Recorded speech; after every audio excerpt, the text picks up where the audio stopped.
So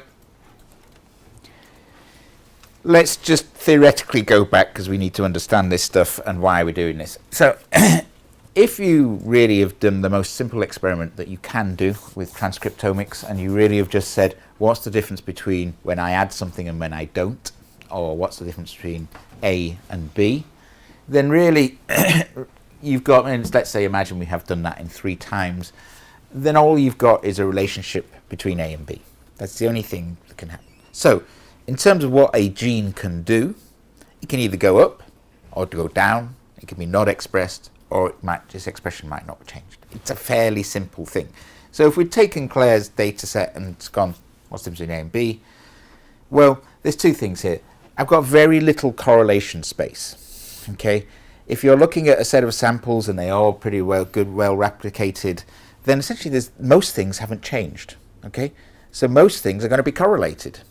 So you put this graph, so you put this data into BioLayout, and first of all you'll notice that at even the highest correlation setting, 0.99, there's a gazillion relationships, okay? And that is because there's no real correlation space. Things are just, this is going to be correlated, okay? And everything, because you've got 20,000 measurements that look like that, they're all going to be correlated with each other, and therefore when you look at that correlation cutting, it's going to be there. So if you do manage to get it to that point, and then you make this cutoff, then what all you'll get in BioLayout will be 2 big clusters. Those that went up and those that went down. And if you lowered that correlation, eventually that would merge with all those things that didn't change. So actually, there's no point.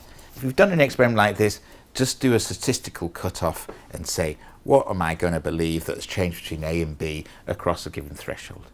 You know, there's only one answer. It went up significantly or it didn't. Okay? There's no more to say about that.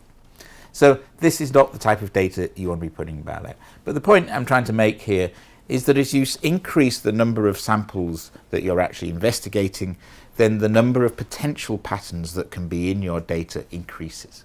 So if we look at only the 3rd case now, that we've added a 3rd thing in here, well, things can have gone up between A and B and down between A and B, as we saw earlier, but then they could have stayed the same in C. Or they could have stayed the same between A and B, but then gone down in C. They could be high in A and gone down in B and C, or they could have changed. So there's only we're still only looking at 5 potential patterns of things that can do. And again, if you're going to do this, 3 statistical tests, and you've got the answer to what you want to do in a kind of robust way, potentially. Where it becomes interesting is you start adding extra samples in. So by the time we get to 4 samples, there are 15 different potential relationships that you could experience within that data set. Okay, now that's a lot of things. So even with just 4 sample sets, so then you can get into this world where you do multiple statistical comparisons. Okay, and this is very common, that this is what people do. And what you end up getting is that you're really getting lists upon lists upon lists of things that have changed, because you've asked lots and lots of questions of it, because you kind of know that these are the things you're looking for.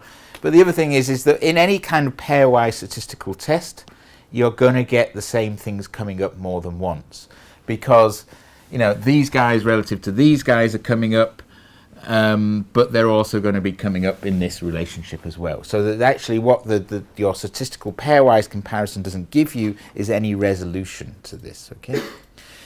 Now, so this is when it starts getting complicated, even before samples where you've got 4 comparisons. The reason I got into this is that we were looking at a mouse tissue atlas where there were 61 different samples, and I had no way of dividing up all of the patterns which could potentially be occurring across 61 different samples, and I thought there had to be a better way. So when you get to this kind of relatively still simple level of complexity, there's a lot of things. The other thing to mention is this is assuming that all your replicates replicate. Okay? That's the number of patterns that you would get if all 3 of your replicates were really tight. If you assume that there's variation between that, then the number of patterns you can potentially have in a data set becomes astronomically large. Okay? So this is why you need to think about, how am I going to look at that complexity and view things. And of course, the other thing about statistics is that you always group your samples together, even if there is quite a lot of variation between your samples. And sometimes it's good to know that replicate 2 didn't work. Okay, you might want to just throw it out rather than ruining all your statistical power. Okay. So the way, as I mentioned before, is that what we're going to do here is that what the biolayout has been optimized to do is to make this calculation, the Pearson correlation.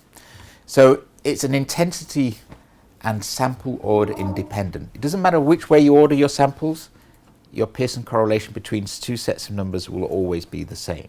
So whether you put the replicates first or whether you put the time points first, the relationship between any 2 sets of measurements will be the same. And the intensity independent, so you have genes which are expressed at low level, you have genes expressed at high level. As long as the pattern is the same, and the pattern is the important thing here, the relationship will be the same. So 2 things can be shifted apart in terms of the actual intensity by a log order, but as long as the pattern is the same, they will be the same. Okay. So the more data you have, the more significant the correlation value, and Pearson is used by many things. So we're going back.